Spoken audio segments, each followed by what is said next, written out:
अस्सलामुअलैकुम दोस्तों, T20 world cup 2020 में बाबर आजम के साथ ओपनिंग कौन करेगा? शर्जील खान करेंगे या कामरान अकमल करेंगे? तो आइए आप लोगों को इस वीडियो में बताते हैं। तो आप लोगों को इस वीडियो में तीनों खिलाड़ियों का T20 के कुछ रिकॉर्ड भी इस वीडियो में बताते हैं कि कौन सा खिलाड़ी दूसरे ओपनर पर भारी रहा है। तो मुकम्मल तफसील के साथ आप लोगों को इस वीडियो में बताते हैं। लेकिन उससे पहले अगर आपने अभी तक चैनल को सब्सक्राइब नहीं किया तो बराए मेहरबानी फ्री में चैनल को सब्सक्राइब कर दो, साथ लगे बेल आइकन जरूर इनेबल कर दीजिए। चलिए दोस्तों देख लेते हैं रिकॉर्ड फखर जमान का। तो पहले नंबर की अगर बात की जाए तो फखर जमान ने अब तक T20 में टोटल 34 मैच खेले हैं, जो कि पाकिस्तान क्रिकेट टीम के जन्म से फखर जमान ने खेले हैं। तो दोस्तों इसके अलावा बात करें इनके रन्स की T20 में तो इन्होंने 756 रन्स बना रखे हैं। तो एवरेज की अगर बात की जाए तो इन्होंने एवरेज 22.90 के एवरेज रन्स बना रखे हुए हैं।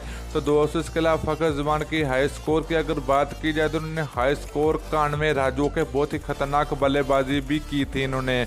तो स्ट्राइक रेट इनका T20 क्रिकेट में बहुत ही अलग किस्म का रहा है। तो 136.70 के साथ इनका स्ट्राइक रेट है T20 क्रिकेट में, जो कि पाकिस्तान क्रिकेट टीम के जन्म से इन्होंने बनाए हुए हैं। तो दोस्तों इसके अलावा बात करें दूसरे खतरनाक ओपनर की, जो कि शर्जील खान है। तो शर्जील खान पाकिस्तान क्रिकेट टीम के बहुत ही खतरनाक ओपनर के नाम से जाने जाते हैं। तो इन्होंने T20 में अब तक टोटल 15 मैच खेल रखे हैं, जो कि काफ़ी ज़्यादा कम है। तो इनके रन्स की अगर बात की जाए तो शर्जील खान ने अब तक 360 रन बना रखे और 24.0 के एवरेज से रन बनाए हुए T20 क्रिकेट में पाकिस्तान क्रिकेट टीम की जानब से।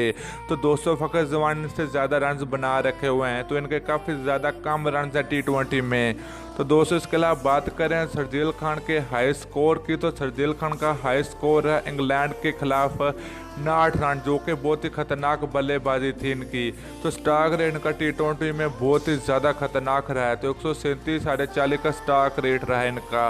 तो दोस्तों इसके अलावा तीसरे ओपनर की अगर बात की जाए तो कामरान अकमल हैं। तो कामरान अकमल बहुत ही खतरनाक बल्लेबाजी करते T20 क्रिकेट में। तो इन्होंने अब तक टोटल 58 मैच खेल रखे हैं पाकिस्तान क्रिकेट टीम के जन्म से। तो रन्स की अगर बात की जाए तो कामरान अकमल ने अब तक 987 रन बना रखे हैं 21 रन के एवरेज से। तो दोस्तों कामरान अकमल की पाकिस्तान टीम में जगह बनती है, क्योंकि ये दोनों खिलाड़ियों से ज़्यादा रन बनाए हुए हैं T20 क्रिकेट में पाकिस्तान क्रिकेट टीम के जन्म से। तो अगर इनकी हाई स्कोर की अगर बात की जाए तो कामरान अकमल ने 73 रन रहा इनका बेस्ट T20 कैरियर। तो इनका स्ट्राइक रेट बहुत ही अलग किस्म का रहा है। तो 119.63 के स्ट्राइक रेट से इन्होंने T20 क्रिकेट में रन्स बनाए हुए हैं। तो दोस्तों ये थे तीनों खिलाड़ियों के कुछ रिकॉर्ड। तो आप लोगों ने नीचे कमेंट करके ज़रूर बताना कि इन तीनों खिलाड़ियों में से किस खिलाड़ी की ओपनर की सीएस से पाकिस्तान क्रिकेट टीम में जगह बनती है। तो आप लोगों ने नीचे कमेंट सेक्शन में कमेंट करके ज़रूर बताना कि T20 एशिया कप और T20 वर्ल्ड कप के लिए कौन सा ओपनर सबसे ज़्यादा बेस्ट रहेगा। तो दोस्तों वीडियो अच्छी लगे तो लाइक और शेयर ज़रूर कर दीजिए। अगली वीडियो तक के लिए इजाज़त दीजिए। अल्लाह हाफिज़।